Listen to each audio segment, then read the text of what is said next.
बिस्मिल्लाहिर्रहमानिर्रहीम। अस्सलाम वालेकुम नाजरीन, मैं हूँ साकिब बशीर। 3-4 मौज़ूआत पे नाजरीन बात करेंगे। एक तो आज अहमद फरहाद केस से मुतल्लिक एक नया मोड़ आया है, एक अहम पेशरफ्त हुई है इस्लामाबाद हाई कोर्ट से।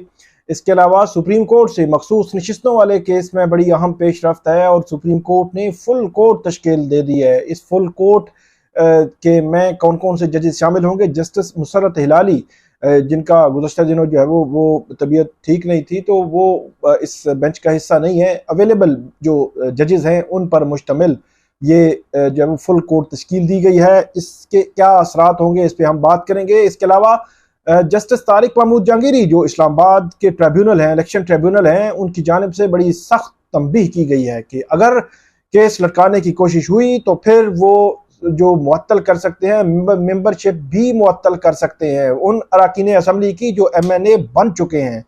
ये बहुत सख्त जो है वो ऑब्जर्वेशन है जस्टिस तारिक महमूद जहांगीरी की। इसके अलावा हम बात करेंगे कि इस्लामाबाद में जलसे के हवाले से PTI ने कोशिश की कि उनको जलसे की इजाज़त मिल जाए, लेकिन वो जलसे की इजाज़त मिली, लेकिन रवात GT रोड पर जलसे की इजाज़त मिली। इस पे भी हम जो है वो बात करेंगे। 3 जो है वो मुख्तलिफ मौज़ूआत हैं हमारे, आप हमारे साथ रहिएगा और ख़ास तौर पर हमारा YouTube चैनल सब्सक्राइब कर लें, बेल आइकन का बटन प्रेस कर लें, ताकि जब भी हम कोई वीडियो अपलोड करते हैं तो फ़ौरन उसका लिंक आपको मिल जाया करे। शुरू करते हैं मखसूस नशिस्तों के केस से। मखसूस नशिस्तों के केस में तकरीबन 2 से 2.5 हफ्ते पहले जस्टिस मंसूर अली शाह की सरबराही में justice Muhammad Ali Mazhar, justice Athar Minallah 3 member bench ने इब्तदाई तौर पर यह केस सुना था और पेशावर हाई कोर्ट का फैसला मुअत्तल कर दिया था। जिसके बाद कौमी असम्बली में और सूबाई असम्बलीज में जितने भी मखसूस नशिस्तों पर जो जिनको मुंतखब करार दिया गया था और मखसूस नशिस्तें मुख्तलिफ पोलिटिकल पार्टीज को दी गई थी, जो सुन्नी इत्तेहाद काउंसिल मतलब PTI को मिलनी थी, वो उनको मुअत्तल कर दिया गया। तो ये बहुत बड़ा एक बहरान भी आप कह सकते हैं और बहुत बड़ा केस है। इस केस के बड़े गहरे असरात होंगे आइंदा की सियासत पर। खास तौर पर ये अगर नशिस्तें जो है वो हुक्मरान इत्तेहाद को मिल जाती हैं और तमाम पॉलिटिकल पार्टीज में इनको माले गनीमत समझ कर जो है वो बांट दिया जाता है, तो डेफिनेटली इसके असरात होंगे और मरकज में जो हुक्मरान इत्तेहाद है उनके पास 2/3 मेजॉरिटी होगी और बाकी सूबों में भी नशिस्तें मिलने के बाद उनकी पोजीशन मुस्तहकम होगी। तो इससे आप ये कह सकते हैं कि इसके गहरे असरात हैं और अगर ये नशिस्तें सुन्नी इत्तेहाद काउंसिल को मिलती हैं तब इनकी पोजीशन जो है वो कहीं ना कहीं बेहतर होगी। तो इसलिए इस केस पर बड़ी गहरी नजर है। 2-2.5 हफ्ते पहले जस्टिस मंसूर अली शाह की सरबराही में इस केस को सुना। 3 मेंबर बेंच ने इब्तदाई तौर पर फैसला मुअत्तल किया, लेकिन उन्होंने रिकमेंड किया कि इस पर लार्जर बेंच बनाया जाए। जस्टिस मंसूर अली शाह की सरबराही में बेंच ने रिकमेंड किया था, लेकिन अब सूरत हाल कुछ यूं है कि क्योंकि लार्जर बेंच नाज़रीन इसलिए जो है वो बनाए जाने की जो है वो कहा गया था, रिकमेंडेशन आई थी, क्योंकि इसमें एक कानूनी सवाल है जो जिसकी वजाहत ज़रूरी है और वो वजाहत ये है कि ये नशिस्तें अगर ये पॉलिटिकल पार्टी मतलब सुन्नी इत्तेहाद काउंसिल को नहीं मिलेंगी तो ये क्या बाकी पॉलिटिकल पार्टीज को मिलेंगी, ये कहीं नहीं लिखा हुआ। तो इसलिए इस लॉ की, कानून की वजाहत जरूरी है और इस हवाले से जो इलेक्शन कमीशन के वकील थे और जो अटॉर्नी जनरल थे उन्होंने भी यही कहा था, इसलिए इस पर लार्जर बेंच के हवाले से रिकमेंडेशन आई थी। लेकिन अब खबर आई है कि इस पर फुल कोर्ट तश्कील दे दी गई है। एक अच्छी बात है, फुल कोर्ट जो है वो किसी भी कानून की, आइन की तशरीह के लिए फुल कोर्ट तश्कील देना, और इसमें खास तौर पर आप ये कह सकते हैं कि एक पॉजिटिव साइड मैं ये कहूँगा कि कम से कम जो पार्टीज हैं उनको फिर इस पर इतराज नहीं होता। उमूमी तौर पर पॉलिटिकल पार्टीज हमेशा कहती रही हैं कि फलां केस पर भी फुल कोर्ट बनाई जाए, फलां केस पर भी फुल कोर्ट बनाई जाए, लेकिन जब फुल कोर्ट बन गई तो ये एक पॉजिटिव साइन एक लिहाज से मैं समझता हूँ। Chief justice Qazi Faez Isa, justice Athar Minallah, justice Mansoor Ali Shah, justice Munib Akhtar, justice Yahya Afridi, justice Aminuddin Khan, justice Jamal Mandokhail, justice Muhammad Ali Mazhar, justice Ayesha Malik, justice Hasan Azhar Rizvi, justice Shahid Waheed, justice Irfan Saadat और जस्टिस नईम अख्तर अफगान इस बेंच का हिस्सा होंगे। तबीयत नासाजी की वजह से जस्टिस मुसर्रत हिलाली इस बेंच का हिस्सा नहीं होंगे। इस केस में 3 जजेस में से 2 जजेस जो है वो शामिल है जिन्होंने 13 जनवरी को बल्ले के निशान केस का फैसला दिया था चीफ जस्टिस काजी फाइज ईसा और जस्टिस मोहम्मद अली मजहर। और तीसरी बेंच में शामिल थी जस्टिस मुसर्रत हिलाली 13 जनवरी को, जिन्होंने बल्ले के निशान के केस का फैसला दिया था, जिस फैसले के तनाजुर में ये सारे इस किस्म की चीजें जो है वो डेवलप होना शुरू हुई, आना शुरू हुई। मतलब अगर बल्ले का निशान मिल जाता तो ये सिचुएशन यहाँ तक ना पहुंचती, लेकिन अब सूरत हाल ये है कि सिचुएशन यहाँ तक पहुंच चुकी है और वो दो जजेस भी शामिल हैं। जस्टिस मोहम्मद अली मजहर जो है, जब इब्तदाई समाअत हुई थी chief justice Mansoor Ali Shah, justice Athar Minallah और जस्टिस मोहम्मद अली मजहर, उस इब्तदाई समाअत के 3 मेंबर बेंच में भी वो शामिल थे जिन्होंने इसमें स्टे दिया है, मतलब जो सस्पेंड किया है पेशावर हाई कोर्ट का फैसला। तो अब चीफ जस्टिस काजी फाइज ईसा भी इस बेंच का हिस्सा होंगे जिन्होंने बल्ले के निशान के केस का फैसला दिया था। तो ये सारी सूरत हाल है, इसके बहुत गहरे असरात हैं। अब इस पे 3 जून को फुल कोर्ट जो है वो समाअत करने जा रही है। ये देखना होगा कि 3 जून को इस मामले में क्या होता है और क्या सिचुएशन जो है वो डेवलप होती है और अदालत किस जो है वो नुक्ते पर पहुंचती है, ये हम जो है वो देखेंगे। अब दूसरे मामले पे आते हैं। दूसरा मामला भी बड़ा इंटरेस्टिंग है। पीटीआई ने इस्लामाबाद में जलसे की इजाजत की दरखास्त दी। इस दरखास्त पर डिप्टी कमिश्नर इस्लामाबाद ने आज इस्लामाबाद हाई कोर्ट को बताया है कि पीटीआई को इजाजत दे दी गई है। और वो इजाजत कहाँ दी गई है? जीटी रोड रवात। तो जीटी रोड रवात मतलब आहिस्ता आहिस्ता इस्लामाबाद से ऐसा लगता है कि दूरी है, दूर किया जा रहा है।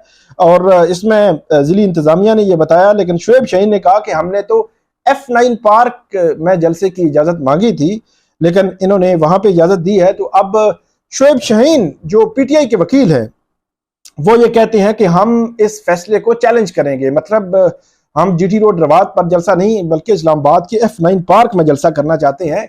माजी में नाजरीन कुछ यूं हुआ कि ये फैजाबाद के करीब जहां पे 23 मार्च की परेड होती है, उसको इस्लामाबाद हाई कोर्ट के ही एक फैसले में जो जस्टिस शौकत अजीज सिद्दीकी साहब ने दिया था, और वो फैसला फैजाबाद धरने के बाद दिया गया था। और उस फैसले में वाज़ेह तौर पर कहा गया था कि आज के बाद जितने भी जलसे हैं, इस किस्म की गैदरिंग्स हैं, वो जो है वो 23 मार्च के उस परेड ग्राउंड में हुआ करेंगी।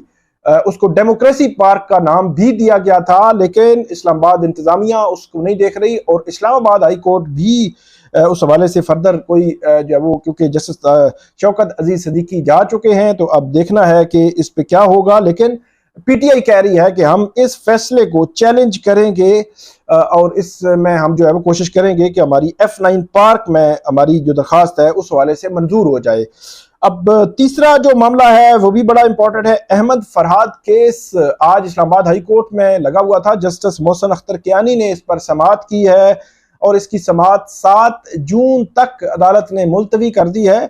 लेकिन इसमें इंटरेस्टिंग ये हुआ है कि आज की समाअत के दौरान जो अहलिया हैं उरूज ज़ैनब, जो अहमद फरहाद की, उनकी जानिब से जो ज़ैनब ईमान मज़ारी और हादी अली चट्टा एडवोकेट जो पेश हुए अदालत के सामने, additional attorney general Munawwar Iqbal Dugal ने यह मौक़िफ़ इख्तियार किया कि अहमद फरहाद पर आज़ाद कश्मीर की हुदूद में मुकदमात दर्ज हैं। अहमद फरहाद 2 जून तक जिस्मानी रिमांड पर हैं। अहमद फरहाद ने से उसकी फैमिली की मुलाकात करा दी गई है। हबस बेजा की मतलब हेबियस की जो पिटीशन है ये जो है वो निमटा दी जाए, डिस्पोज ऑफ कर दी जाए, ये एडिशनल अटॉर्नी जनरल ने इस्तदा की। और एडवोकेट ईमान मज़ारी ने अदालत को बताया कि हमने सिर्फ वापसी नहीं मांगी थी बल्कि ये भी मांगा था कि जबरी गुमशुदगी के जिम्मेदारान के खिलाफ कार्रवाई हो।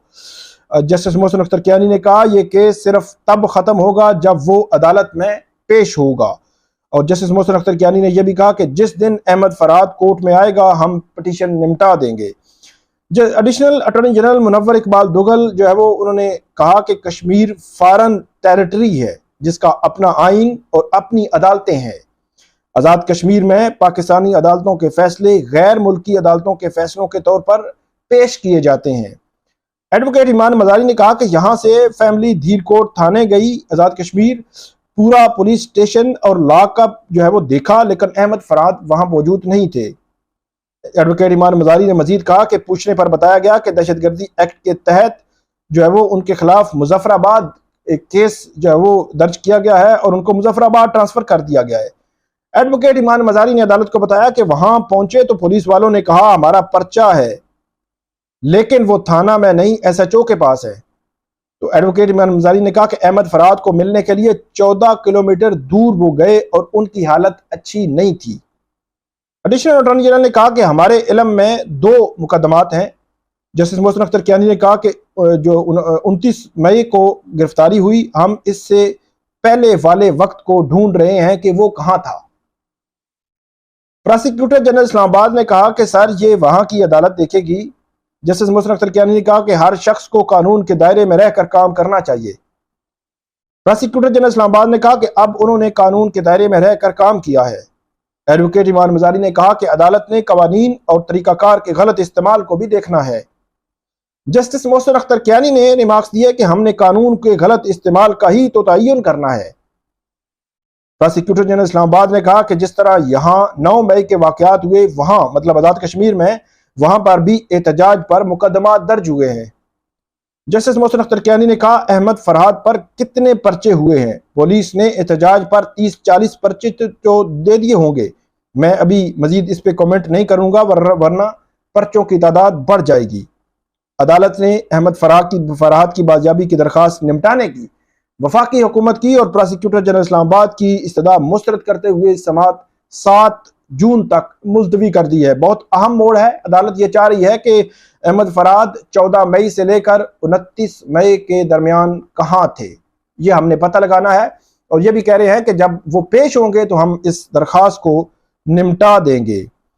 इसके अलावा आखिरी जो हमारा टॉपिक है वो है कि इलेक्शन कमीशन ने इस्लामाबाद के हल्का NA 48 में आम इंतखाबात के नताइज से मुतल्लिक फॉर्म 45, 40, 47 की सर्टिफाइड कॉपीज इलेक्शन ट्रिब्यूनल्स में जमा करवा दी हैं। इलेक्शन ट्रिब्यूनल मतलब जस्टिस तारिक महमूद जहांगीरी। इस्लामाबाद के 3 हल्के हैं जहां पे मुस्लिम लीग नून के जो मेंबर कौमी असम्बली हैं तारिक फजल चौधरी हैं, अंजुम अकील खान है, राजा खुर्रम है। इनके मुकाबले में अली बुखारी हैं PTI के और शुएब शाहीन हैं और आमिर मुगल, शुएब शाहीन और अली बुखारी ने धांधली के इल्जामात लगाकर इसको चैलेंज किया हुआ है। अदालत ने तमाम स्टेक होल्डर से, इलेक्शन कमीशन से, रिटर्निंग अफसरान से, पिटिशनर से, रिस्पोंडेंट से, तमाम से बयान हल्फी भी तलब किए हुए हैं। फॉर्म 45, 40, 47 भी तलब किए हुए हैं और सबको कहा है कि एफिडेविट्स दें, वगरना एफिडेविट्स दें और अगर एफिडेविट गलत हुआ तो उनके खिलाफ कार्रवाई भी हो सकती है।